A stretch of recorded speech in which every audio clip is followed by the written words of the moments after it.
السلام علیکم ورحمۃ اللہ وبرکاتہ. الحمد للہ وحدہ والصلاة والسلام علی من لا نبی بعدہ اما بعد فاعوذ باللہ من الشیطان الرجیم بسم اللہ الرحمن الرحیم واتل علیہم نبأ ابراہیم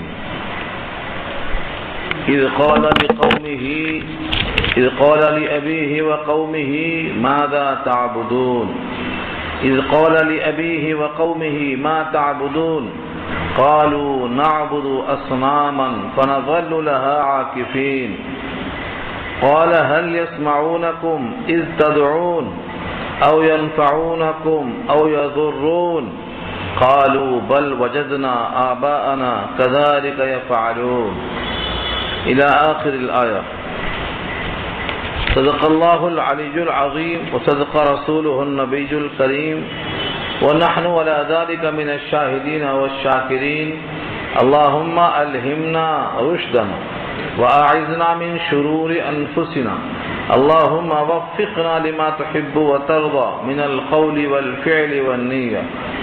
رب اشرح لي صدري ويسر لي امري واحلل عقدة من لساني يفقهوا قولي.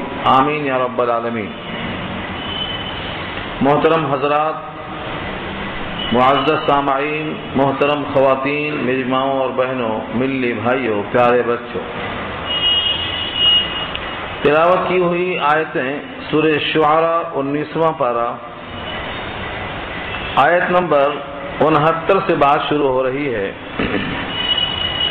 یعنی یہاں سے سورہ شعراء کا 5واں رکوع شروع ہو رہا ہے اور پارے کا 9واں رکوع شروع ہو رہا ہے.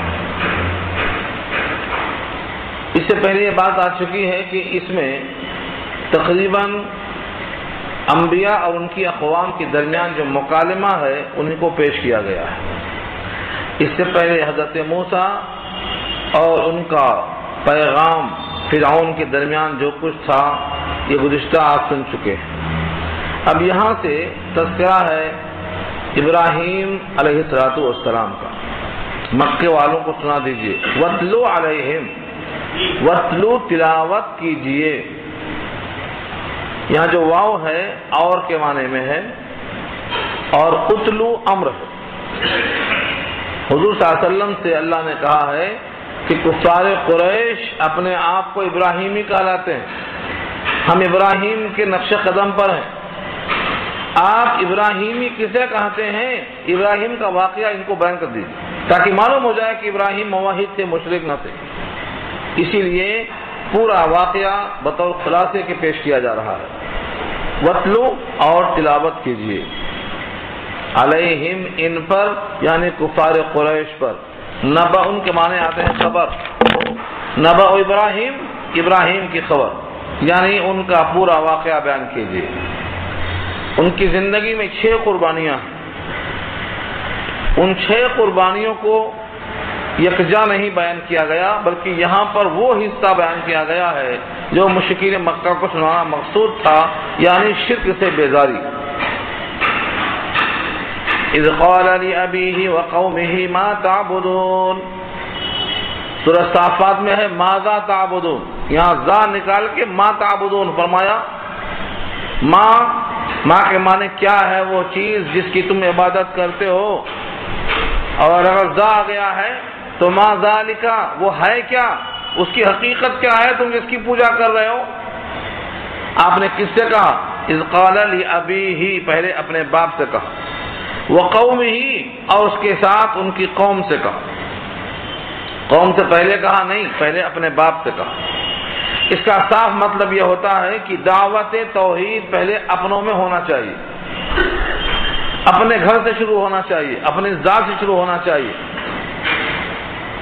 ابراہیم علیہ السلام نے اپنے باپ کا مقام اور مرتبہ اور منصب و تقدس سب کچھ سمجھتے ہوئے بھی چونکہ یہ عمل غلط تھا جس میں قوم لگی ہوئی تھی تو اس غلط کام پر تنبیہ کرنے کے لیے اپنے باپ سے مخاطب ہو کر کہا.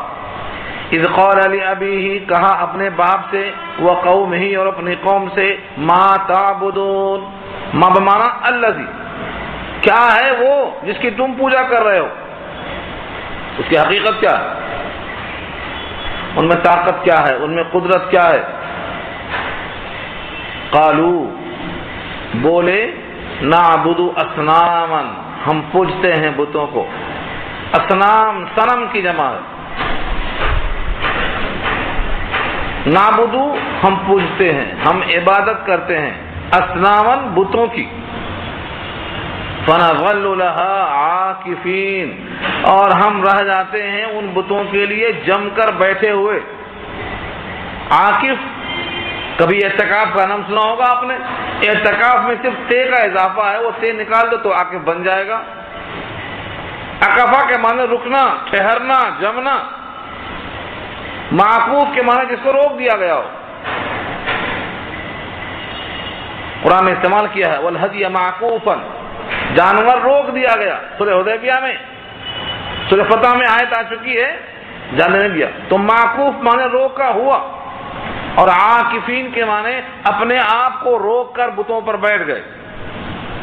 فنظل ہم رہتے ہیں، جمتے ہیں، لہا ان بتوں کے لیے، عاکفین ٹھہر کر، جمے بیٹھے رہتے ہیں. کئی گھنٹہ بیٹھے رہتے ہیں. کس پر؟ بتوں پر. اور یہ کچھ سمجھتے ہیں. کوئی تو وہاں چڑھاوا چڑھاتا ہے، کوئی روتا ہے، اور کوئی مختلف انداز سے اپنے کمزوری کا اعتراف کرتا ہے. ابراہیم علیہ السلام نے سوال کر لیا. قال هل يسمعونكم اذ تدعون، فرمایا کیا وہ سنتے ہیں تمہاری بات کو جب تم ان کو پکارتے ہو؟ پہلا سوال. یہ اس وقت ختم نہیں ہو گیا، آج بھی آپ یہ سوال کر سکتے ہیں. یہ ہے ابراہیمی طریقہ. ابراہیم نے سوال کیا تھا، ختم ہو گیا قصہ، ایسا نہیں ہے. آج جن کے درمیان میں آپ ہیں وہ بھی بتوں کی پرستش میں لگے ہوئے ہیں اور بڑے فخریہ انداز میں پوجا کر رہے ہیں. ان سے پوچھو تو صحیح، هل يسمعونكم، کیا یہ سنتے ہیں تمہاری بات کو؟ اذ تدعون، جب تم ان کو پکارتے ہو. جواب میں آئے گا نہیں سنتے. جواب میں یہی آئے گا نہیں سنتے.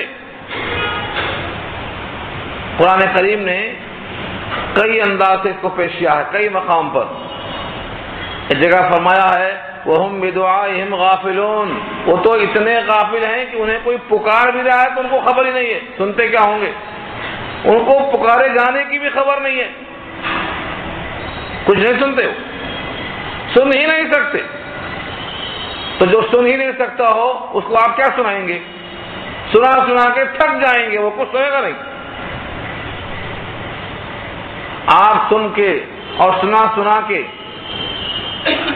بیزار ہو جائیں گے. ہم نے ایک واقعہ سنایا تھا آپ کو مجھے اخفش کی بکری کا. ایک امام بن گئے. کیسے امام بن گئے؟ بکری کو پکڑ کے دونوں کان پڑھاتے، خوب دیر تک سمجھاتے. اس کے بعد کان چھوڑ کے پوچھتے سمجھ میں آیا؟ تو بکری کی عادت ہے منڈی ہلاتی ہے، وہ نہیں سمجھ میں آیا. پھر دونوں کان پکڑتے، پھر سمجھاتے، چھوڑ دیا، پھر سمجھ میں نہیں آیا، پھر ہلاتی ہے منڈی.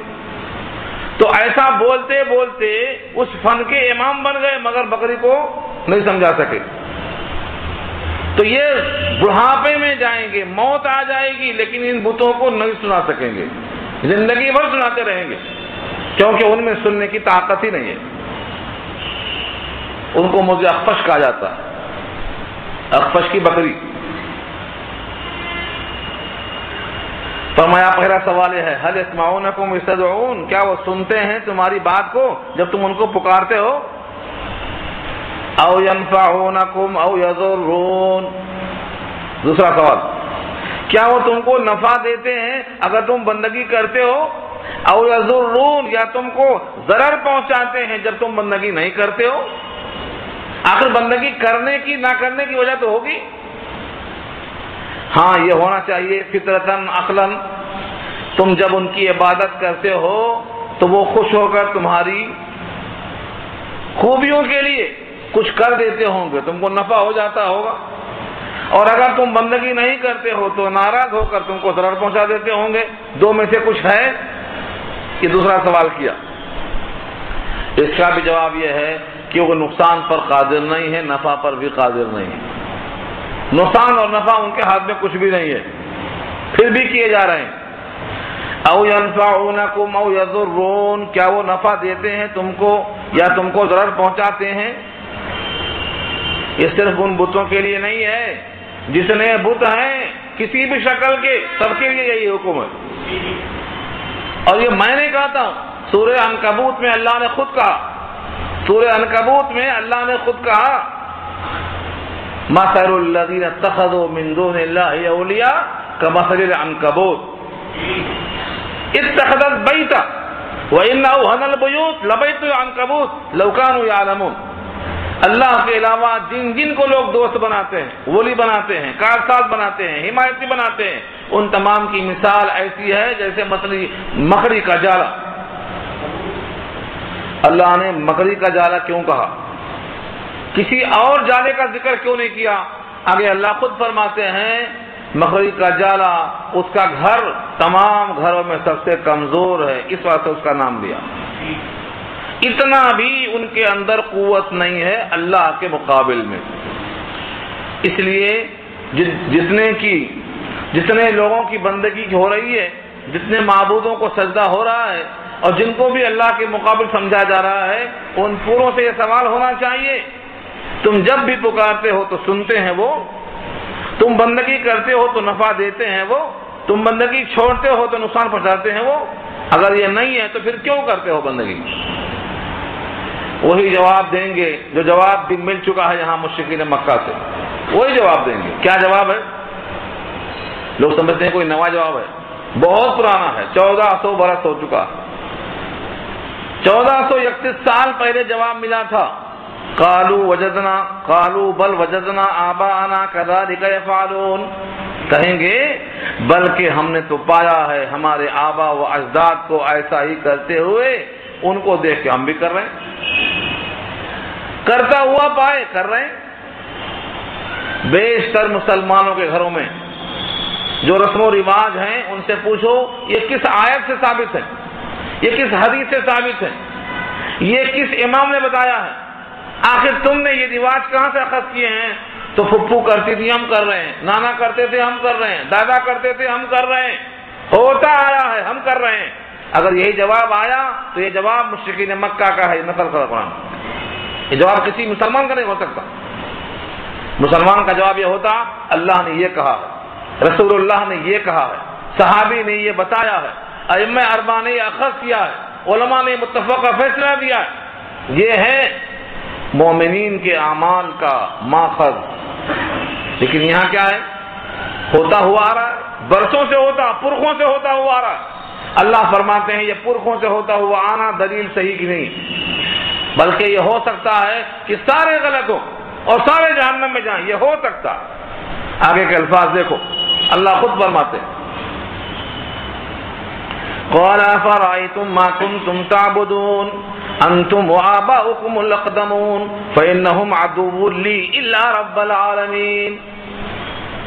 ادھیڑ دیا ہے، چمڑی ادھیڑ دیا ہے۔ ابراہیم جیسے موحد مسلمان کہتے ہیں ہم ابراہیمی ہیں، ملت ابیکم ابراہیم۔ مشرکین کہتے ہیں کہ ہم ابراہیمی ہیں، ہم ان کے نقش قدم پر ہیں۔ یہودی کہتے ہیں ابراہیم یہودی ہیں، عیسائی کہتے ہیں کہ ابراہیم عیسائی ہیں، سب اپنے آپ کو جوڑتے ہیں ابراہیم کی طرف۔ اللہ نے سب کی نفی کر دی۔ ما کان ابراہیم یہودیہ ولا نصرانیہ ولکن کان حنیفا مسلما، نہ یہودی نہ نصرانی نہ مشرک، مسلمان ہے وہ، موحد ہے وہ، جو توحید میں گامزن ہے وہ ابراہیمی ہو سکتا ہے، ورنہ وہ نہیں ہو سکتا۔ کیا کہا؟ ایک سوال جو آپ نے کیا تھا ہوتا ہوا آیا ہے ہم کر رہے ہیں، تو ابراہیم نے کیا جواب دیا ہے؟ یہ جواب ابراہیم نے دیا، اللہ نے پسند کیا اور یہاں نقل کر دیا تاکہ ہر مسلمان جواب دینے پر قادر ہو سکے۔ افرأیتم، بھلا بتاؤ تو صحیح، تم غور تو کرو صحیح، ما کنتم تعبدون، جن جن کی تم بندگی کر رہے ہو، جن جن کی تم عبادت کر رہے ہو، جن جن کے سامنے تم عاجزی کر رہے ہو، تذلل اختیار کر رہے ہو، روتے ہو، گڑگڑاتے ہو، صرف تم نہیں تمہارے اگلے آبا و اجداد، انتم، تم و آباؤکم الاقدمون، قدیم سے اقدم، اگر یہ سلسلہ آدم تک گیا ہے تو وہاں تک بھی انتم، تم، و آباؤکم، اور تمہارے آبا و اجداد، الاقدمون، پرانے سے پرانے. اقدمون قدیم سے بنا ہے، قدیم سے اس میں تفضیل اقدم بنا ہے، اور اقدم سے جمع کر دیا ہے اقدمون لا کر کے. کتنے بھی پرانے ہوں، کتنے بھی پرانے ہوں، تم اور وہ اگر اللہ کے غیر کی بندگی کرتے کرتے کچھ چاہتے ہیں کہ ملے گا، ابراہیم کی زبان سے کہا کہ دیکھو تم جس کی بندگی کرتے ہو، تمہارے پرانے جس کی بندگی کرتے تھے، یہ سب دشمن ہے، دشمن، میرے لیے بھی تیرے لیے بھی. فَإِنَّهُمْ عَدُوٌّ، دشمن ہے وہ. دشمن کیسے ہوں گے؟ اگر تم عبادت کرو گے تو تم جہنم میں جاؤ گے، تم کو جہنم میں جانے کا ذریعہ کون بنے؟ یہ بت بنے. اور اگر میں ان بتوں کی پرستش کر لوں تو میں بھی جہنم میں جاؤں گا، ذریعہ بنیں گے یہ بت. تو یہ بت کون ہوئے؟ تمہارے بھی دشمن، میرے بھی دشمن، جن کی وجہ سے جہنم میں جانا پڑے اور جن کی وجہ سے جہنم میں جلنا پڑے. یہ تمہارے دوست کیسے ہو سکتے ہیں؟ یہ تو جہنم میں جانے کا سبب بن گئے. اس لیے فرمایا فَإِنَّهُمْ عَدُوٌّ، بے شک وہ دشمن ہے، لی، میرے لیے، دشمن ہے میرے لیے. الا رب العالمین، مگر ہاں رب العالمین کی بندگی کرو گے، رب العالمین کی عبادت کرو گے تو تمہارے وجود کا جو ذریعہ بنا ہے، تمہاری بقا کا جو ذریعہ بنا ہے، تمہارے لیے جنت کی منزل کا بھی ذریعہ بن جائے گا. تم اسی کو اپنا لو، اسی کو پکڑ لو. ان تمام کے بارے میں یہ بات واضح ہو گئی کہ رب العالمین کو پکڑو تو کائنات میں غذا ملتی ہے، کائنات میں ہوا ملتی ہے، کائنات میں فضا ملتی ہے، کائنات میں تم کو سانس لینے کا موقع ملتا ہے. یہ رب العالمین تمہیں ہر چیز عطا فرمائے گا، اسی کو پکڑو. بقیہ سب دشمن ہیں، کیونکہ ان کے باس جانے سے جہنم میں قریب پہنچ جاؤ. اب یہاں سے ابراہیم علیہ السلام نے رب العالمین کہہ کر چھوڑ نہیں دیا، بلکہ دل کی گہرائیوں سے تعارف پیش کیا رب کریم کا. میرا رب کیسا ہو سکتا ہے؟ آج کسی سے کہو کہ بھائی اپنے بیٹے کی تعریف کرو تو 2 گھنٹہ تعریف کرے گا، اور اس سے کہو کہ اللہ کی تعریف کرو تو کہے گا میں کیا کروں، اللہ بڑے ہیں، بس اللہ بڑے ہیں. اللہ کی صفات کو مستحضر کر کے بولنے والا موحد ابراہیم کی طرح ہونا چاہیے. اپنے رب کے صفات لازمہ کو جن سے اس کی قدرت اور تم پر شفقت ٹپکتی ہے ظاہر کر دے. ایک جملے میں ادھیڑ دیا. فرمایا فَإِنَّهُمْ عَدُوٌّ لِّي إِلَّا رَبَّ الْعَالَمِينَ، بے شک وہ لوگ یعنی وہ معبودان باطلہ میرے دشمن ہیں، ضرر ہیں، ضرر کا ذریعہ ہیں، مگر ہاں رب العالمین کی عبادت سر نفع ہے. یہ کون ہے رب العالمین؟ رب کا کر اشارہ کیا تھا جو عدم سے وجود بخشے، پال کر درجہ کمال تک پہنچائے. اور آگے فرمایا الذی خلقنی، جس نے مجھ کو پیدا کیا. اور تم بھی تو مخلوق ہو، تم کو بھی تو کسی نے پیدا کیا ہوگا. تم سوچ لو، مجھ کو تو اللہ نے پیدا کیا، مجھ کو تو رب العالمین نے پیدا کیا. اگر تم اس کو ہی مانتے ہو، کسی کی اور بندگی کرتے ہو، تو تم کو کس نے پیدا کیا؟ تم خود سوچ لو. الذی خلقنی، اور پیدا کر کے چھوڑ نہیں دیا، بلکہ فرمایا فہو یہدین، بلکہ وہ مجھے ہدایت دیتا ہے، مجھے رہنمائی کرتا ہے، میری مصلحتوں پر نظر رکھتا ہے. فہو، پس وہ یہدین، یہدینی ہے اصل میں، مجھے رہنمائی کرتا ہے. جیسے ایک باپ اپنے بیٹے کو انگلیاں پکڑ کے لے کے چلتا ہے کہ کہیں گر نہ پڑے، کہیں الجھ نہ جائے، کہیں دامن گندا نہ ہو جائے، اور کہیں اس کو کوئی اذیت نہ پہنچ جائے، پوری توجہ کے ساتھ لے کے چلتا ہے. یہ میرا رب ہے، مجھے پیدا کر کے چھوڑ نہیں دیتا ہے، بلکہ مجھے رہنمائی کرتا ہے. مضر کیا ہے، مفید کیا ہے؟ پہلے تو عقل دے دیا، فہم دے دیا، عقل سلیم دے دیا. اس کے بعد کتابوں کو بھیج دیا، کتابوں پر عمل کرنے کے لیے انبیاء کو بھیج دیا، نمونے کامل کو بھیج دیا.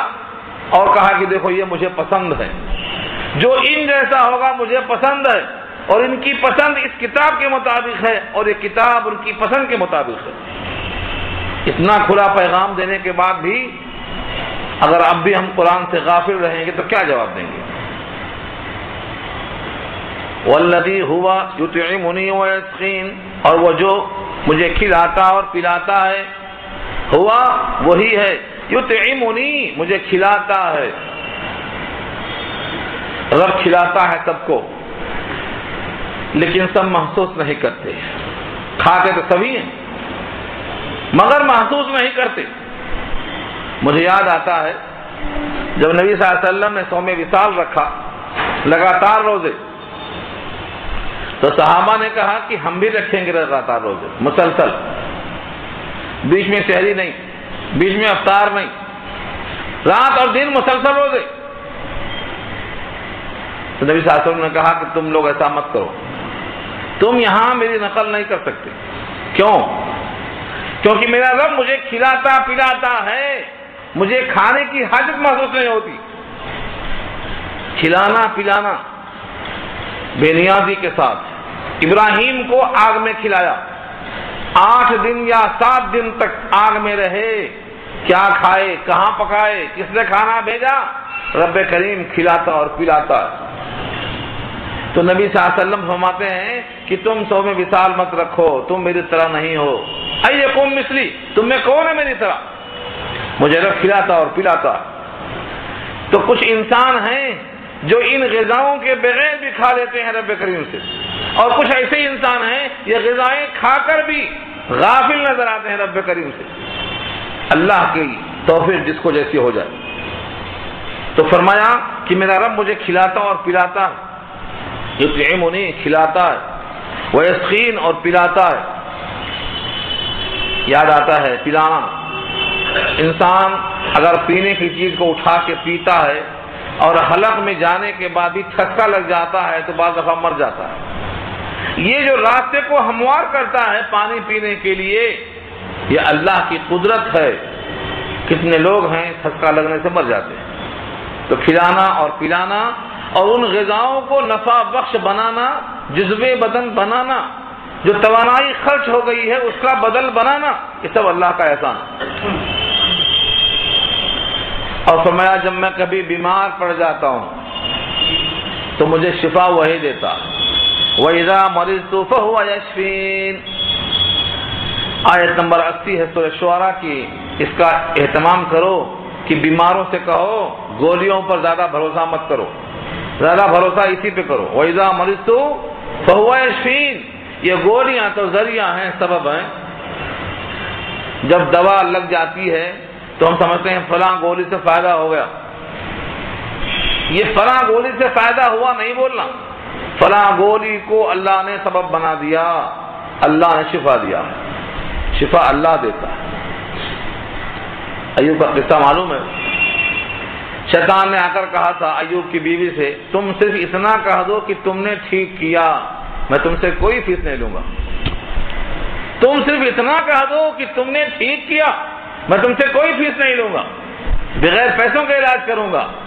بیماری میں حضرت ایوب نے قسم کھا لیا 100 کوڑے ماروں گا۔ شیطان کو تو بھٹکایا، شیطان کو ہمارے پاس آنے کی تما ہوئی، لیکن تم چکمے میں کیسے آ گئے؟ یعنی شفا دینا تمہارے بس کی بات نہیں ہے، شفا تو اللہ دیتا ہے۔ یہ موحد کا ایمان ہوتا ہے۔ تو آپ جب بھی کسی کے پاس علاج کرنے کے واسطے جائیں تو یہ مت سمجھیں کہ شفا یہ دے گا، شفا اللہ دے گا۔ جن گولیوں سے شفا ملتی ہے ان سے لوگ مرتے بھی ہیں، جن بستروں سے علاج ہو کر صحت یاب ہو کر لوٹتے ہیں وہاں سے جنازے بھی اٹھتے ہیں۔ ان کے پاس شفا ہوتی تو کیوں مر جاتے ہو؟ ان کے پاس شفا نہیں ملتی ہے، شفا اللہ دیتے ہیں۔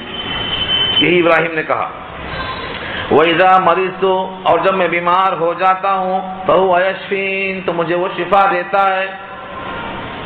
اس میں تھوڑا سا عربی گرامر برداشت کرو تو ایک لطیفہ سمجھ میں آئے گا آپ کو۔ جب بندہ بیمار ہوتا ہوں کہہ رہا ہے، جب مجھے بیمار کرتا ہے نہیں کہہ رہا ہے۔ کیوں؟ جب شفا وہ دیتا ہے تو بیمار کون کرتا ہے؟ بیمار بھی اللہ کرتا ہے، لیکن ادب کا تقاضا ہے کہ عیب کو اللہ کی طرف منسوب نہ کرے، کیا کہے؟ اور جب میں بیمار پڑ جاتا ہوں تو مجھے وہ شفا دیتا ہے، حالانکہ یہ بیمار پڑنا بھی اپنے ارادے سے نہیں ہے، اپنے اختیار سے نہیں ہے، یہ بیمار پڑنا بھی اللہ کی قدرت سے، لیکن تقاضائے ادب ہے، یہ نہیں کہتا ہے کہ جب مجھے وہ بیمار کرتا ہے تب مجھے وہ شفا بھی دیتا ہے، تمہیں نے درد دیا ہے تمہیں دوا دینا، یہ نہیں کہہ رہا ہے، میں جب بیمار پڑتا ہوں تو مجھے وہ شفا دیتا ہے، اس میں اپنی کوتاہی پر نظر ہے۔ اور ہوتا بھی ایسا ہے، کبھی انسان حفظان صحت کے اصولوں سے انحراف کرتا ہے، پانی میں بھیگ گیا بخار آ گیا، تو کیا بولتا ہے؟ بھیگ گیا تھا بخار آ گیا، بھیگنے سے بخار آیا، ہو سکتا ہے سبب کے درجے میں بخار آیا ہو بھیگنے سے، لیکن ایسا کہنا نہیں چاہیے، ایسا نہیں کہنا چاہیے، کیونکہ بہت سے لوگ بھیگتے ہیں ان کو بخار نہیں آتا، اب وہ کیوں آیا؟ اصل میں بیماری اللہ کی طرف سے مومن کے لیے ایک بہت بڑا انعام ہے، کون سمجھتا ہے؟ جب مصیبت آتی ہے بندے کی تو اللہ کو بندہ زیادہ یاد کرتا ہے، جب اللہ تعالیٰ بندے کو یہ موقع دیتے ہیں بیماری کا تو بندہ اللہ کو بہت یاد کرتا ہے، اور جب اللہ کو بندہ یاد کرتا ہے تو بندے کو اللہ بھی یاد کرتے ہیں، کیونکہ اصول بتا دیا فاذکرونی اذکرکم کا، تو ہم کو بیماری نہیں دیا بلکہ ہم کو سبب بتا دیا، اللہ کو یاد کرنے کا ایک مشغلہ بتا دیا۔ اگر بیمار نہ ہو تو کون کرے گا یاد؟ کون کرے گا؟ عیش و عشرت اور مستی میں کون کرے گا یاد؟ تو در حقیقت اللہ کو یاد کرنے کے لیے سبب بنا دیا بیماری کو اللہ نے۔ فرمایا وَإِذَا مَرِضْتُ، اور جب بیمار ہو جاتا ہوں میں فَهُوَ يَشْفِينِ، تو وہی مجھے شفا دیتا ہے، مجھ سے دوسرا کوئی شفا دیتا، فَهُوَ، بس وہی ہے شفا دیتا ہے۔ وَالَّذِي يُمِيتُنِي ثُمَّ يُحْيِينِ، اور وہی ہے جو مجھے موت دے گا پھر مجھے زندہ کرے گا۔ اب یہاں سے شروع ہو گیا ہے پیغام دینا کہ یہ حیات آخری منزل نہیں ہے، اس کے بعد پھر موت ہے۔ اس موت کو تو مانتا ہے لیکن اس موت کے بعد کی حیات کو نہیں مانتا ہے، حالانکہ یہ بندہ جانتا ہے کہ ہم نہیں تھے، اب ہیں، اب ہیں۔ کس نے ہمیں موجود کیا؟ جس اللہ نے معدوم سے موجود کیا ہے وہ آئندہ بھی اس موت کے بعد پھر حیات دے گا۔ اب تو کم سے کم جسم ہے، جسم مٹی میں مل جائے گا، ملا ہوا جسم مٹی میں تو ہے، لیکن جب پہلی بار پیدا کیا تھا تو جسم بھی نہیں تھا، تقاضا بھی نہیں تھا، مٹی کی شکل میں بھی نہیں تھا، معدوم تھا، موجود تھا ہی نہیں۔ جب تھا ہی نہیں موجود تب پیدا کر دیا، اب تو کم سے کم مٹی کی شکل میں تو ہے، ذرات کی شکل میں تو ہے۔ اس لیے انسان کے لیے بطور تسہیل کے فرمایا پہلی بار پیدا کرنا مشکل ہے کہ دوسری بار پیدا کرنا مشکل ہے۔ اللہ پر دونوں مشکل نہیں ہے، دونوں آسان ہے، لیکن انسان کے فہم سے قریب کرنے کو فرمایا۔ جو پہلی بار پیدا کرتا ہے دوبارہ پیدا کرنے پر وہ قادر ہے۔ تو یہ اللہ کی طرف سے اشارہ ہے کہ جب وہ موت دیتا ہے پھر اس کے بعد زندہ بھی کرے گا۔ صیغے دیکھو کیا بدل گئے، والذی یمیتنی صیغہ بدل دیا، پہلے کیا تھا؟ مریض تو ماضی تھا، اور اب ماضی کے بجائے کیا ہے؟ یمیتنی، وہی مجھے موت دے گا، ابھی تو میں زندہ ہوں لیکن میں مروں گا مجھے یقین ہے، اور جب بھی مروں گا تو موت وہی دے گا۔ کسی کے ہاتھ سے قتل بھی ہوا تو موت وہی دے گا، پانی میں ڈوب کے مر گیا تو موت وہی دے گا، کسی بھی شکل میں کسی بھی انداز میں کچھ بھی نظر آئے لیکن موت وہی دے گا۔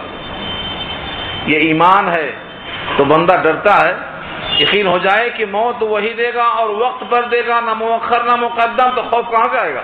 کیوں خوف آئے گا؟ تو سبق کیا ہے؟ وہی ہمیں موت دیتا ہے اور وہی پھر ہم کو زندہ کرے گا۔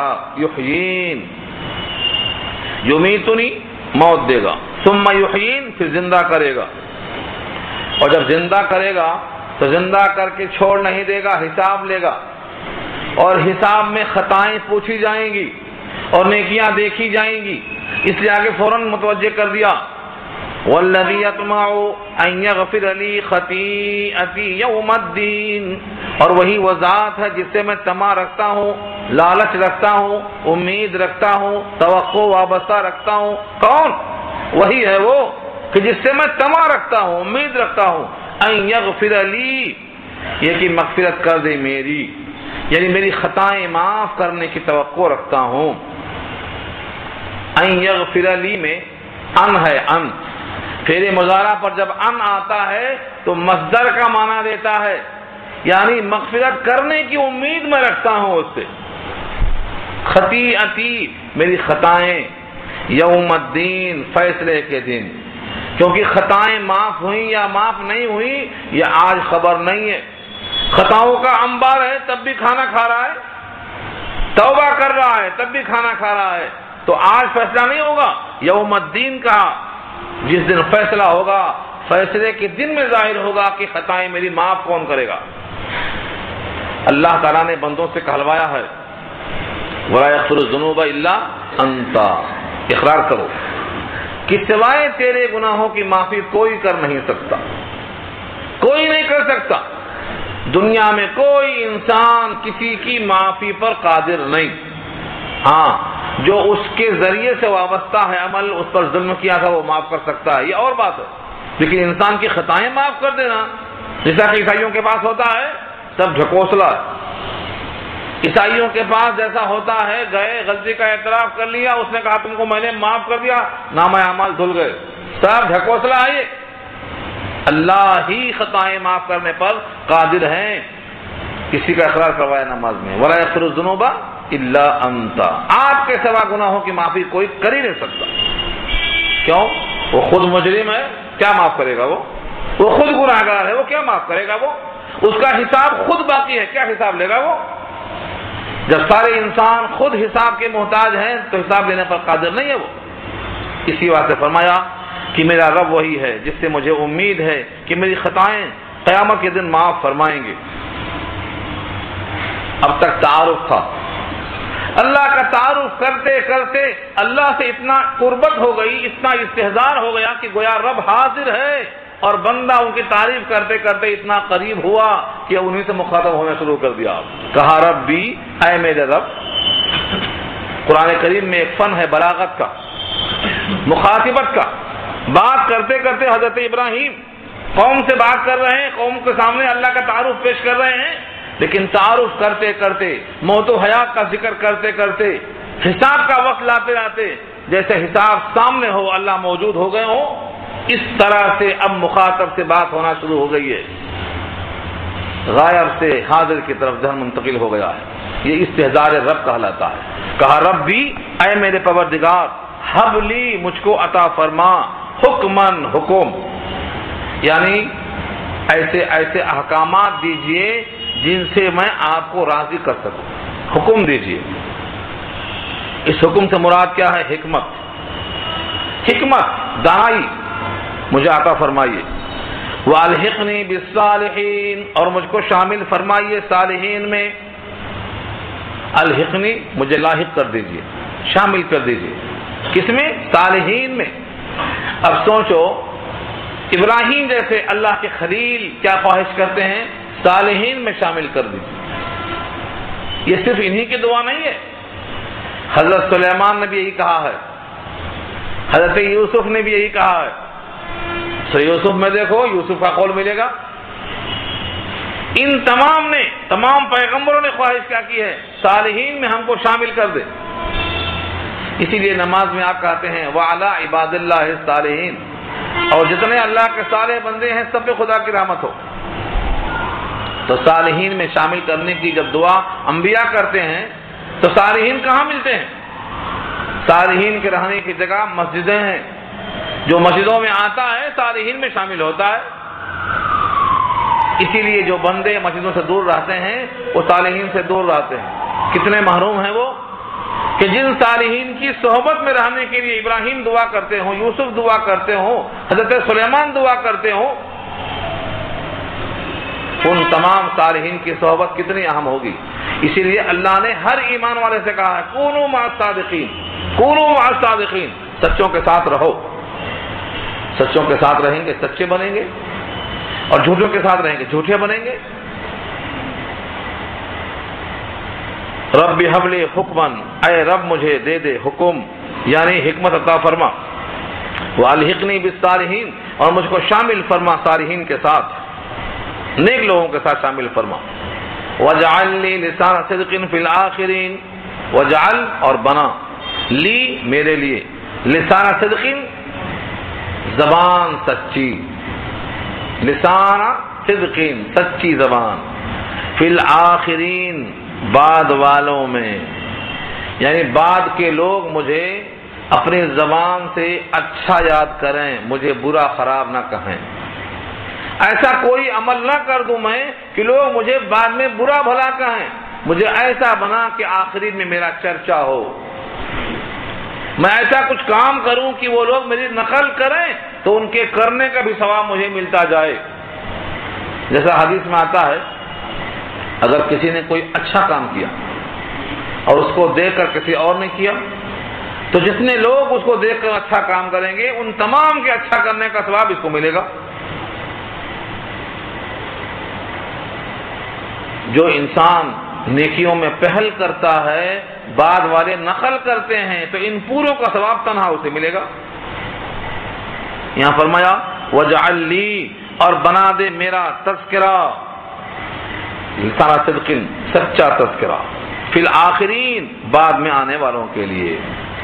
آج اس دعا کا اثر دیکھ رہے ہیں آپ، مسلمان کہتے ہیں ہم ابراہیمی، یہودی کہتے ہیں ہم ابراہیمی، عیسائی کہتے ہیں ہم ابراہیمی، مشرکین مکہ تک کہتے ہیں ہم ابراہیمی، یہ ہر طرف انہی کو کھینچ رہے ہیں۔ کیوں؟ یہ اس دعا کے مقبول ہونے کا ثمرہ ہے۔ ہر شخص اپنے آپ کو جوڑتا ہے ابراہیم کی طرف۔ اس سے معلوم یہ ہوا کہ بعد والوں میں عمدہ چرچا ہونے کی تمنا رکھنا کوئی معیوب نہیں ہے۔ اس پر محدثین نے بڑی تفسیریں لکھی ہیں اور بڑی باریک باریک باتیں لکھی ہیں۔ میں عوام کے درمیان اس کو کیسے لاؤں مجھے کبھی کبھی سوچنا پڑتا۔ جیسے ابراہیم کی خواہش یہ ہے کہ بعد والے مجھے اچھا خیال کریں، اس کی دو شکلیں، اگر آدمی اچھا واقعتاً ہے اور اس کو لوگ اچھا سمجھتے ہیں تو یہ معیوب نہیں ہے، اچھی چیز ہے، لیکن اچھا ہے نہیں لیکن دل یہ چاہتا ہے کہ مجھے لوگ اچھا سمجھیں، یہ ہے معیوب۔ جس قابل نہیں ہے چاہتا یہ ہے کہ مجھے لوگ قابل سمجھیں۔ نبی صلی اللہ علیہ وسلم کی ایک دعا ہے، آپ کو وہ دعا یاد کرنا چاہیے، اللہم اجعل لی فی عینی صغیرا وفی اعین الناس کبیرا، اے اللہ مجھ کو میری آنکھوں میں حقیر بنا کر پیش کر۔ صغیر مانے چھوٹا، مجھ کو میری آنکھوں میں چھوٹا کر کے بتا اور دوسروں کی آنکھوں میں مجھے بڑا کر کے بتا۔ کیا مطلب ہوا؟ لوگ بڑا سمجھیں تو کوئی بات نہیں، لیکن میں اپنے آپ کو بڑا نہ سمجھوں، کیونکہ میں جب بڑا سمجھوں گا تو اس کا نام عجب ہوگا، اس پر مواخذہ ہو سکتا ہے۔ تو معلوم کیا ہوا؟ اگر بندہ نیک ہے اور اس کو لوگ نیک سمجھتے بھی ہیں تو یہ اس کے لیے اچھی چیز ہے، لیکن نیک نہیں ہے اور نیک بننا چاہتا ہے لوگوں کی نگاہوں میں تو یہ معیوب چیز ہے، یہ کبر ہے۔ ہاں، اللہ تعالیٰ نے اگر مومن کے لیے اس کی نیکیوں کی وجہ سے مقبولیت دے دی ہے، لوگوں کے دلوں میں محبت ڈال دی ہے، لوگوں کی محبت اور لوگوں کی عظمت لوگوں میں چرچا عام ہو چکا ہے، تو یہ مومن کے واسطے بشارت ہے، خوشخبری ہے۔ یہاں یہی چیز مراد ہے کہ مجھ کو ایسا بنا دو کہ بعد والے مجھے اچھا سمجھیں اور میں ایسے کام کر کے جاؤں کہ اس کے کرنے والے مجھے دعائیں دیں۔ اور وہ کون سا کام ہے؟ توحید کی بنیاد ڈالا ہے، بت پرستی کی اور بتوں کو توڑنے کی بنیاد کون ڈالا؟ ابراہیم۔ من کسر اللہ السلام، بتوں کو کس نے توڑا؟ ابراہیم نے توڑا۔ بتوں کی بے بسی کس نے ظاہر کیا؟ ابراہیم نے۔ بتوں میں سننے کی طاقت نہیں ہے، کون پوچھتا ہے؟ ابراہیم نے۔ بتوں میں نفع دینے کی قوت نہیں ہے، کون پوچھتا ہے؟ ابراہیم نے۔ اپنے رب کا تعارف کون کراتا ہے؟ ابراہیم۔ تو یہ ہے وہ بنیاد کہ تم بھی کرو ابراہیم کے طریقے پر، میں نے ایسا کام کیا نہیں، مجھ سے ایسا کام کروا کہ بعد والے میرا چرچا کریں، مجھے اس کا اجر ملتا جائے۔ اور یہ ہو رہا ہے۔ قیامت کی صبح تک جتنے انسان دنیا میں ابراہیم کا چرچا کریں گے موحد کے نام سے، ان کو بھی اجر ملے گا اور ابراہیم کو بھی ساتھ ساتھ اجر پہنچتا رہے گا۔ لوگ دنیا کے ہول سیل ڈیلر بہت ہیں، لیکن ثواب کے بارے میں نہیں جانتے۔ ہول سیل کیا؟ یہی ہول سیل ہے۔ ایسا کام کر کے جانا کہ لوگ اس طریقے پر گامزن ہو جائیں۔ وَجَعَلْنِي مِن وَرَثَةِ جَنَّةِ النَّعِيمِ، اور اے اللہ مجھ کو بنا دے جنت النعیم کے ورثہ میں سے۔ ورثہ وارث کی جمع ہے، جن کو جنت ملے گی میراث میں، جنت النعیم کے ورثہ میں سے مجھ کو بھی بنا دے۔ وَجَعَلْنِي، مجھے بنا دے، من سے، ورثہ میں سے، جنت النعیم۔ جنت النعیم کیا ہے؟ نعمتوں کی جنت۔ جنت کی بہت سی قسمیں ہیں، سب سے اعلیٰ کون سی ہے؟ جنت الفردوس۔ نبی صلی اللہ علیہ وسلم نے کہا جب اللہ سے مانگو تو اپنی شان کے مطابق مت مانگو کہ میں تو حقیر فقیر ہوں، کیا مانگوں؟ اللہ سے اللہ کی شان کے مطابق مانگو اور کہو اللہ مجھے جنت الفردوس عطا فرما، یہ دعا کرو۔ اونچی چیز مانگو، چھوٹی چیز مانگیں گے تو دینے والے کو غصہ بھی آ سکتا ہے، دھتکار دیے جائیں گے۔ اپنے شان کے مطابق اللہ عطا فرمائیں گے، یہ امید رکھ کے مانگنا۔ تو جنت میں سے ایک جنت عدن بھی ہے، جنت الفردوس بھی ہے، جنت النعیم بھی ہے، نعمتوں کی جنت ہے، جہاں نعمتیں ہی نعمتیں ہوں گی۔ ان سے فیضیاب ہونے کی توفیق مجھے دے، یہ دعا کریں۔ اپنی محبت اپنے باپ کے ساتھ یاد آئی کہ میں تو جنت نعیم میں ہوں، اس کے ورثہ میں سے ہوں، میں وہاں کی نعمتوں میں بہرہ ور ہوں، اور میرے والد جو میرے وجود کا سبب ظاہری بنے ہیں یہ جہنم میں چلے جائیں، تو یہ ان کے محبت پدری کا تقاضا ہے کہ ان کو یاد آئی اپنے والد محترم کی، اور وہ اللہ سے دعا کر بیٹھے۔ اس سے معلوم ہوتا ہے یہ کہ شفقت اور نسبت اور تعلق انسان کو تقاضا کرتا ہے، یہ تقاضائے انسانیت ہے۔ کیا دعا کیا؟ وَاغْفِرْ لِأَبِي، اور مغفرت کر دے میرے باپ کی، وَاغْفِرْ، اور مغفرت کر دیجئے، لِأَبِي، میرے باپ کی، إِنَّهُ كَانَ مِنَ الضَّالِّينَ، بے شک وہ ہے گمراہوں میں سے۔ یہ نہیں کہا کہ میرے ابا ایسے تھے ویسے تھے۔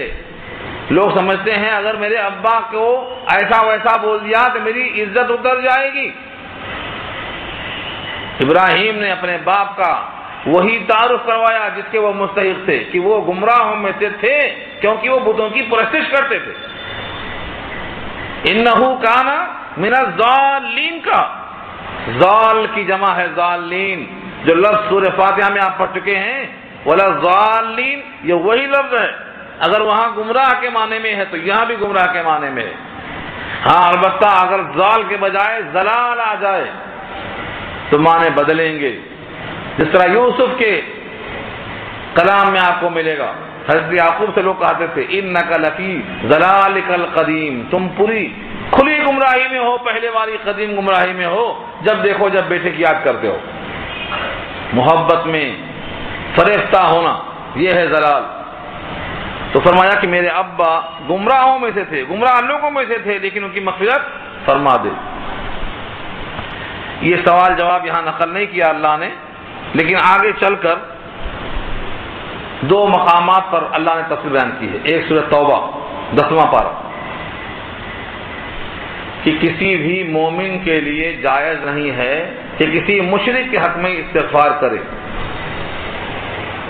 کسی بھی نبی کے لیے اور کسی بھی مومن کے واسطے جائز نہیں ہے ان یستغفروا للمشرکین ولو کانوا اولی قربى، کتنا بھی قرابت دار ہو تو مشرک کے واسطے استغفار نہیں کر سکتا۔ یہ ہم نے تفصیلی بحث کی ہے سورۃ توبہ پارہ 10 میں، لیکن کچھ لوگ نئے ہیں، خلاصہ پھر سنا دیتا ہوں میں آپ کو۔ اللہ نے فرمایا کہ ابراہیم کا استغفار اپنے باپ کے لیے اس وقت تھا جب تک ان کو امید تھی کہ ابھی وہ زندہ ہیں، شاید توبہ کی توفیق ہو جائے، شاید وہ ایمان والے بن جائیں، تو ان کی زندگی میں دعا کا مطلب تھا اے اللہ میرے باپ کو ایمان والا بنا دے اور ایمان کے بعد ان کی مغفرت فرما دے، یہ مطلب ہے اس کا، یعنی مغفرت کی شرطیں ایمان ہیں، اسے عطا کر دے۔ لیکن جب ابراہیم کا انتقال ہو گیا بغیر ایمان کے اور ان کو معلوم ہو گیا کہ وہ اللہ کے دشمن ہو کر مر گئے، تو ابراہیم نے ان کے حق میں استغفار سے برات کا اظہار کر دیا۔ فلما تبین له انه عدو للہ تبرأ منه، برات کا اعلان کر دیا، اب میں ان کے حق میں استغفار نہیں کروں گا۔ تو توبہ کا دروازہ کھلا ہے دم نکلنے تک۔ اب مر گیا انسان بغیر ایمان کے تو اس کا خاتمہ کفر پر ہو گیا ہے، اب اس کے حق میں استغفار درست نہیں ہے۔ سورہ توبہ میں یہ بحث آ چکی ہے، تفصیل سے وہاں دیکھو۔ نبی صلی اللہ علیہ وسلم نے استغفار کیا تھا ایک منافق کے لیے، اللہ نے کہا استغفار کرو یا نہ کرو، اگر 70 بار بھی استغفار کرو گے تب بھی اللہ معاف نہیں کرے گا۔ کس کے لیے کہا؟ نبی کے لیے۔ استغفر لهم او لا تستغفر لهم ان تستغفر لهم 70 مرة فلن يغفر الله لهم۔ 70 بار بھی فرمایا نبی صلی اللہ علیہ وسلم نے، اگر مجھ کو یہ معلوم ہو جائے کہ 70 بار سے زیادہ کرنے پر اللہ راضی ہوں گے تو میں 70 بار سے زیادہ استغفار کرنے پر تیار ہوں۔ لیکن یہاں 70 کا عدد کثرت کے لیے نہیں ہے بلکہ تاکید کے لیے ہے، کسی حال میں مغفرت نہیں ہوگی۔ اس سے معلوم یہ ہوا کہ مشرک کے حق میں دعائے ایمان تو آپ کر سکتے ہیں جب تک وہ زندہ ہے، اور مرنے کے بعد اب اس کے حق میں دعائے ایمان نہیں ہے، دعائے بخشش بھی نہیں ہے، ختم ہو گئی۔ ابراہیم کی ملاقات اپنے ابا سے کب ہوگی؟ محشر کے میدان میں ہوگی۔ کس حالت میں ہوگی؟ یہ پوری بحث ہم نے کیا ہے سورہ حج کی پہلی آیت کے ذیل میں، وہاں ضرور دیکھ لیں آپ، پوری بحث وہاں موجود ہے۔ وَاغْفِرْ لِأَبِي إِنَّهُ كَانَ مِنَ الضَّالِّينَ، مغفرت فرما دے میرے باپ کی، یعنی آپ میرے باپ کو توفیق ایمان دے دو اور پھر اس کے بعد ایمان کو سبب بنا کر مغفرت بھی کر دو۔ انہ کان من الضالین، بے شک وہ ہے گمراہوں میں سے۔ ولا تخزنی یوم یبعثون، اور مت اٹھاؤ مجھ کو رسوا کر کے، یعنی اٹھائے جانے کے دن مجھے رسوا نہ کرنا، یہ ہے اصل دعا۔ ولا تخزنی، خزیون کے معنی رسوائی، ولا تخزنی مجھے رسوا نہ کرنا، یوم یبعثون اٹھائے جانے کے دن۔ اس پر یاد آیا سورہ حج کے آیت کے ذیل میں وہ حدیث نقل کیا ہے امام بخاری نے، قیامت میں ابراہیم اللہ سے کہیں گے آپ سے میں نے درخواست کی تھی اور دعا میری قبول ہو گئی تھی کہ تجھ کو میں اٹھائے جانے کے دن رسوا نہیں کروں گا۔ اس سے بڑی رسوائی اور کیا ہو سکتی ہے کہ میرا باپ اس حالت میں ہے، ابراہیم کا باپ اس حالت میں ہے، ایا خزی بعد ھذا، اس کے بعد رسوائی کی اب کون شکل باقی بچتی ہے؟ اللہ فرمائیں گے اب اپنے ابا کی طرف دیکھو، دیکھا تو ایک بجو ہے، بجو کیچڑ میں لوٹ رہا ہے، اٹھا کر جہنم میں پھینک دیا گیا اور حکم ہوا اب تم اپنے ابا کو اپنے ابا کی شکل میں کبھی نہیں دیکھو گے۔ علاج یہ کر دیا گیا لیکن مغفرت نہیں کر دی گئی، کیوں؟ اللہ نے وعدہ کر لیا ہے انہ من یشرک باللہ فقد حرم اللہ علیہ الجنہ ومأواہ النار، کہ جو شرک کرے گا اس پر جنت حرام ہے، اس کا ٹھکانہ دوزخ ہے، چاہے وہ ابراہیم کا باپ ہی کون ہو۔ یہ ہے اللہ کا وصول اور دستور۔ اس لیے ایمان کی بڑی اہمیت ہے، مرتے مرتے ایمان پر قائم ہونے کی دعا ہمیشہ کرتے رہنا، اپنے لیے بھی دوستوں کے لیے بھی۔ یہاں وہی اشارہ ہے وَلَا تُخْزِنِي يَوْمَ يُبْعَثُونَ، مجھے رسوا نہ کرنا، اس روز رسوا نہ کرنا جس دن اٹھائے جائیں گے لوگ۔ یوم لا ينفع مال ولا بنون، جس دن نفع نہیں دے گا مال ولا بنون اور نہ بیٹے، الا من اتى اللہ، مگر وہ شخص جو آئے اللہ کے پاس، بقلب سلیم، قلب سلیم لے کر آئے۔ عطا کا صلہ با آئے تو لانا، تو کیا ترجمہ ہوا؟ قلب سلیم لے کر آئے، قلب سلیم لے کر کے آئے۔ اب یہاں پر تھوڑا سا علمی بحث کیا ہے شارحین نے۔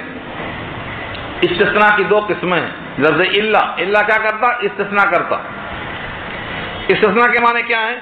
مال بیٹے نفع نہیں دیں گے، مگر جس کا دل صحیح سالم ہے اس کے مال بیٹے نفع دیں گے، یہ مطلب ہوا۔ تو یہ کیا ہوا؟ استثناء متصل ہو گیا۔ اور ایک شکل یہ بھی ہے کہ وہ دن ایسا ہوگا نہ مال کام میں آئے گا نہ بیٹے کام میں آئیں گے، نہ مال کام میں آئے گا نہ بیٹے کام میں آئیں گے۔ مال کام میں کیوں نہیں آئے گا؟ کیونکہ وہ جگہ مال کے استعمال کرنے کی ہے ہی نہیں، وہ تو یہ جگہ ہے۔ اور بیٹے کام میں کیوں نہیں آئیں گے؟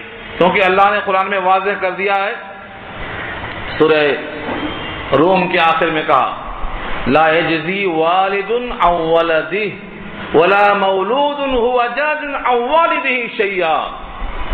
نہ بیٹا باپ کے کام میں آئے گا اور نہ باپ بیٹے کے کام میں آئے گا۔ اور بیٹا اس واسطے کہا کہ بیٹی سے امید لوگوں کو دنیا ہی میں نہیں ہے، وہاں کیا آئے گی امید؟ یہاں بھی لوگ کہتے ہیں بیٹا ہوگا تو کچھ کام میں آئے گا، اللہ فرماتے ہیں تمہارے بیٹے وہاں نفع نہیں دیں گے۔ رہا سوال بیٹی سے نفع کی امید تم کو یہاں بھی نہیں تھی تو وہاں کیا رکھو گے؟ تم تو بوجھ سمجھتے تھے اس کو۔ لفظ بنون استعمال کیا اللہ نے۔ جس دن نفع نہیں دے گا نہ مال نہ بیٹے، الا من اتى اللہ، مگر جو شخص لائے اللہ کے پاس قلب سلیم۔ قلب کے معنی دل، اور سلیم اس کی صفت ہے، بیدار دل، صحیح سالم دل، تندرست دل۔ آج کا دل تو کسی کا تندرست ہی نہیں، جس کو دیکھو دو وال بند ہیں، کسی کا ایک وال بند ہے۔ یہ جب وال بند ہے تو دل کیسا ہوا؟ مریض۔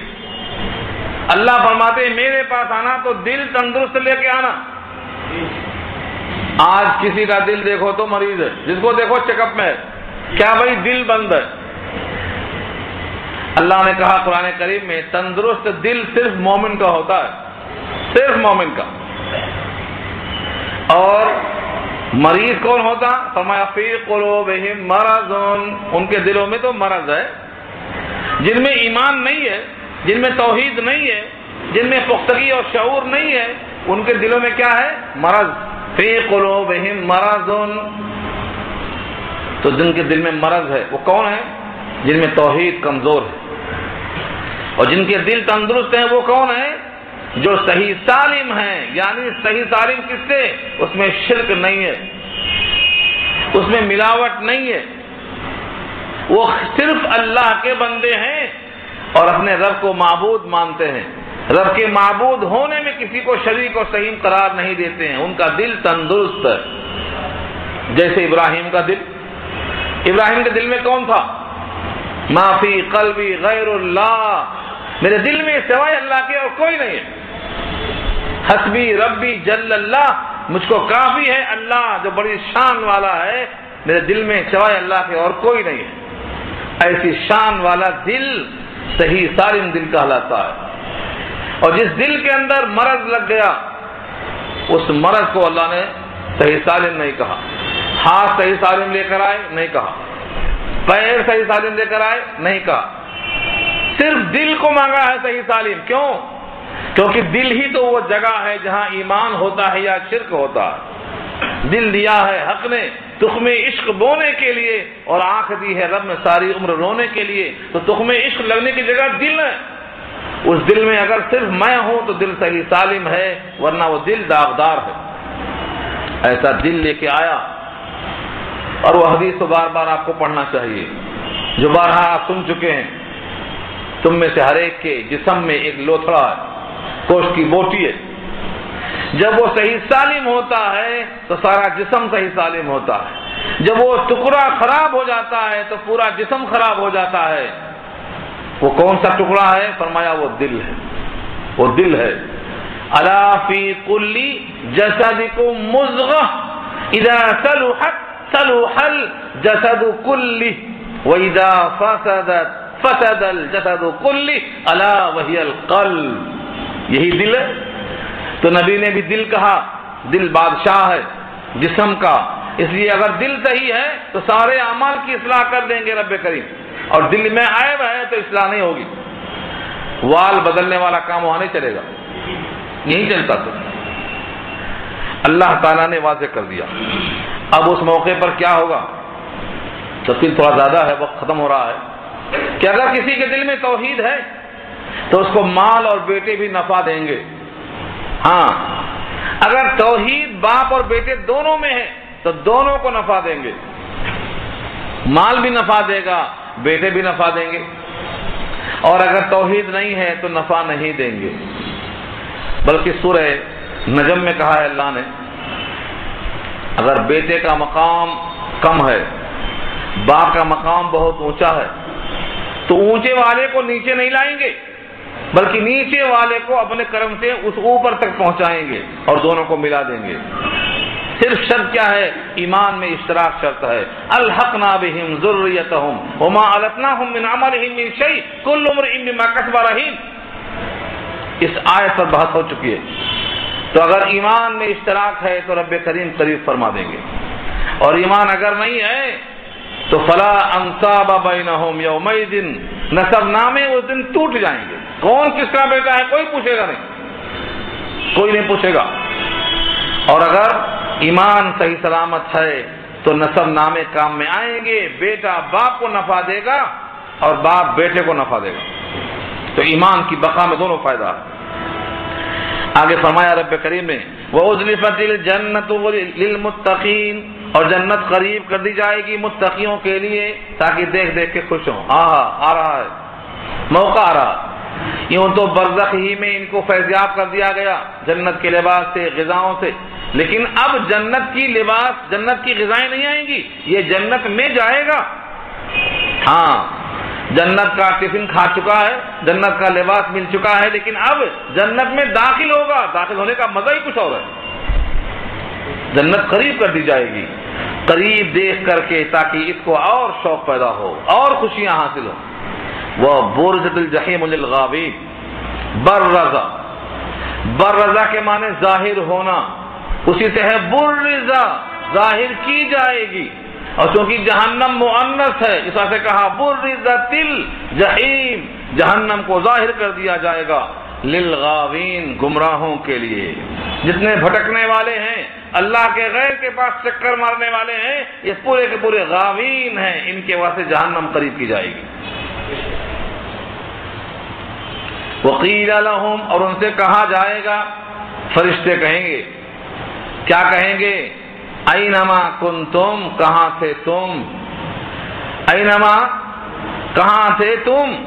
اور تم جن کی پوجا کرتے تھے وہ کہاں ہیں؟ اینما کنتم تعبدون من دون اللہ.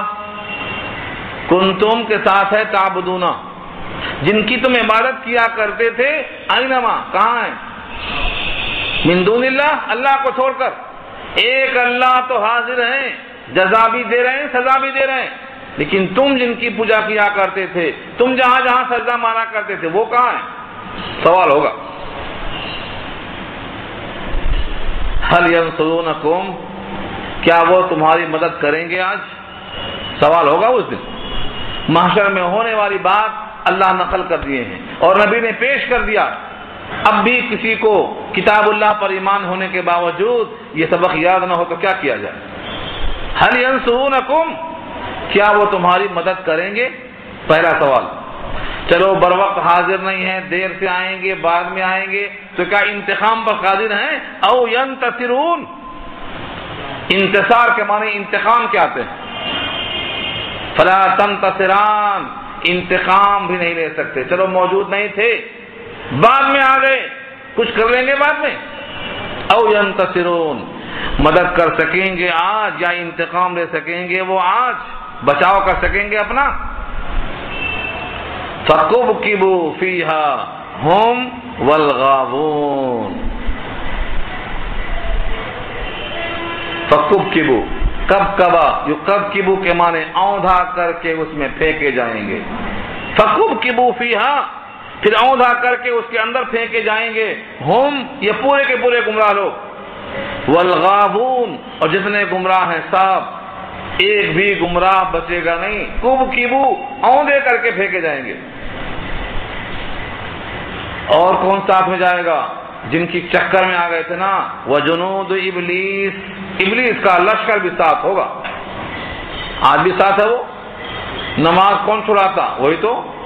بازار میں کون گھماتا؟ وہی تو۔ سود پر راضی کون کرتا؟ وہی تو۔ رشوت کون دلاتا؟ وہی تو۔ اس کا لشکر جو ساتھ میں آج ہے وہ ساتھ نہیں چھوڑ دے گا۔ فرمایا وہ جنود ابلیس اجمعون، سب کے سب جتنے لشکری ہیں ابراہیم جو ہے ابلیس کے، سب کے سب داخل کر دیے جائیں گے، تو بچے گا نہیں۔ اندر پہنچ گئے، ابلیس کا لشکر اندر آ گیا، بھٹکنے والے اندر پہنچ گئے۔ اندر جانے کے بعد کیا چپ بیٹھیں گے؟ ہاں، جو تم پٹی وہاں بھی ہوگی۔ کیا کریں گے؟ تیری خاطر میں آیا بولیں گے، تو نہ ہوتا تو میں یہاں نہ آتا۔ لڑیں گے، کیا کہیں گے، کیا لڑیں گے؟ رب کریم پیش فرماتے ہیں، قالوا وهم فيها يختصمون، کہیں گے وہ سب کے سب اس حال میں اس جہنم میں جھگڑتے ہوئے ہوں گے۔ یختصمون، جھگڑتے ہوئے ہوں گے۔ کیا کہیں گے؟ تاللہ، اللہ کی قسم، تاللہ، اللہ کی قسم، ان كنا لفی ضلال مبین، بے شک ہم لوگ تھے کھلی ہوئی گمراہی میں، اذ نسویکم برب العالمین، جب ہم تم کو برابر کر رہے تھے رب العالمین کے۔ کدھر رب العالمین، کدھر تم بے بس بت، ہم تم دونوں کو برابر کر رہے تھے جس وقت، اس وقت ہم کھلی ہوئی گمراہی میں تھے۔ اب اللہ کی قسم کھا کے اعتراف کریں گے، مگر وقت جانے پر کوئی فائدہ نہیں۔ وقت جانے پہ اعتراف کرنے سے فائدہ نہیں۔ فرعون بھی ایمان لایا لیکن وقت جا چکا تھا۔ جن کی روح نکل جائے گی ان کا وقت چلا جائے گا۔ آج امت کو پیغام پہنچا دو کہ مرنے سے پہلے اعتراف کر لیں، اللہ کے برابر کوئی نہیں۔ جن کو ہم اللہ کے برابر قرار دیتے ہیں ان تمام کے سامنے رسوا ہونا پڑے گا۔ یہ قسم کھا کے کہیں گے، اللہ کی قسم، بے شک ہم لوگ کھلی گمراہی میں تھے جس وقت کہ ہم تم کو اللہ کے برابر قرار دے رہے تھے۔ اذن نسویکم، سوی تسویہ، برابر برابر کرنا۔ اذ نسویکم برب العالمین، جب ہم برابر کر رہے تھے رب العالمین کے تم کو۔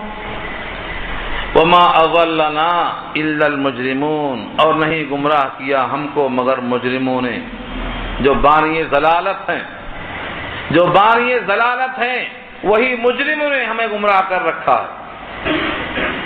اب اس گمراہی کا نتیجہ کیا ہوگا؟ ہر طرف سے مایوس، تلاش کرے گا دائیں بائیں، کوئی دوست ہے جو دوستی کا مظاہرہ کرے اور ہم کو کچھ حمایت کرے۔ اس کے بعد تقاضا ہوگا، دائیں بائیں دیکھیں گے، کوئی گہرا دوست ہے کم سے کم تسلی ہی دے دے، کوئی نہیں، نہ دائیں نہ بائیں، نہ اوپر نہ نیچے، کسی طرف کوئی سہارا نہیں۔ وما اضلنا الا المجرمون، نہیں بھٹکایا ہم کو مگر مجرموں نے۔ فما لنا من شافعین، بس نہیں ہے ہمارے لیے کوئی سفارش کرنے والا۔ شافعین جمع ہے، شافع اس کا واحد ہے، شافعین کوئی سفارش کرنے والا ہے ہی نہیں۔ کیوں نہیں ہے؟ کیونکہ ایمان یہاں نہیں ہے۔ اگر ایمان ہوتا تو سفارش کرنے والے بہت ملتے، ایمان نہیں ہے تو کوئی شافع نہیں، کوئی سفارش کرنے والا نہیں۔ اس سے معلوم یہ ہوا ایمان کے بغیر سفارش کرنے والا کوئی نہیں ہوگا۔ ولا صدیق حمیم، اور نہ کوئی گہرا دوست ہے۔ اگر کوئی سفارشی ہوتا تو چھڑا لیتا، کوئی گہرا دوست ہوتا تو کم سے کم دل سوزی کر لیتا، میاں تم کیسے ہو، کس حال میں ہو؟ کوئی نہیں۔ ولا صدیق حمیم، صدیق مانے دوست، اور حمیم صفت ہے اس کی، گہرا دوست، گرم دوست، کوئی نہیں ہوگا۔ اب لے دے کے ایک ہی بات کہے گا، کوئی چانس ہے ایک بار ذرا موقع مل جائے باہر جانے کا، ایک بار، جائیداد ہے، پراپرٹی ہے، بہت سی چیزیں چھوڑ کے آیا ہوں، ایک بار موقع مل گیا سب کو سمیٹ کر تیرے پاس پیش کر دوں گا، ایک بار موقع مل جائے۔ کہے گا فلو، بس اگر، کاش کے ان لنا کرتن، ہوتا ہمارے لیے دوبارہ جانا، کرتن کے معنی کیا آتے ہیں؟ دوبارہ، مقرر ارشاد، پھر سے سناؤ، یہ مقرر اسی کرت سے ہی سے ہے، دوبارہ، کرتن کے معنی کیا اچھا ہوتا کہ دوبارہ موقع ملتا ہم کو، فنکون من المؤمنین، تو ہم ہو جاتے ایمان والوں میں سے، اب کے ایمان والوں میں سے ہو کے آئیں گے، پکا پروگرام ہے، لیکن وہاں سے آنے کا موقع ملے گا تب تو آئیں گے، کوئی راستہ نہیں، فہل الی مرد من سبیل، کوئی راستہ نہیں، سب بند۔ ایک بار جو دنیا میں آیا ماں کے پیٹ میں جا سکتا؟ نہیں جا سکتا۔ ایک بار تھن سے دودھ باہر نکل گیا، تھن میں واپس نہیں جا سکتا، واپس جانے کی سوچو مت، اب جو موقع ہے یہ غنیمت، جو ایک بار دنیا سے چلا گیا، قبر کی منزل میں پہنچ گیا، دنیا میں دوبارہ نہیں آ سکتا، یہ پیغام دیا ہے اللہ نے۔ ان فی ذلک لآیہ، بے شک اس میں نشانی ہے، نشانی ہے طالبان حق کے لیے، راستے کھل گئے، وما کان اکثرهم مؤمنین، اور نہیں ہے ان میں سے اکثر لوگ ایمان لانے والے، یعنی مشرکین مکہ سن کر بھی ان باتوں کو ایمان نہیں لائے، اور مشرکین مکہ ایمان نہ لائے تو نہ صحیح، لیکن آج جو ایمان والے ہیں وہ ان آیتوں پر یقین کرنے والے کب بنیں گے؟ وہ کب سمجھیں گے قرآن کریم کی ان آیتوں کو کہ ان کا مالک اور ان کا حقیقی رازق اور ان کی حیات کا قادر صرف ایک ذات ہے، اس کو راضی کرنے کی فکر کب پیدا ہوگی؟ اللہ فرماتے ہیں وَإِنَّ رَبَّكَ، اور بے شک آپ کا رب، لَهُوَ الْعَزِيزُ الْحَكِيمُ، لَهُوَ الْعَزِيزُ الرَّحِيمُ، البتہ بہت غالب ہے، بہت رحم کرنے والا ہے۔ رب کی رحمت کا تقاضا ہے کہ وقت سے پہلے بتا دیا، اور غالب اتنا ہے کہ اس کے فیصلے کے خلاف کوئی فیصلہ نہیں کر سکتا ہے۔ بات یہاں مکمل ہو گئی، آگے نیا رکوع شروع ہوتا ہے۔ اللہ تعالیٰ عمل کرنا آسان فرمائے، دعا کر لیجیے۔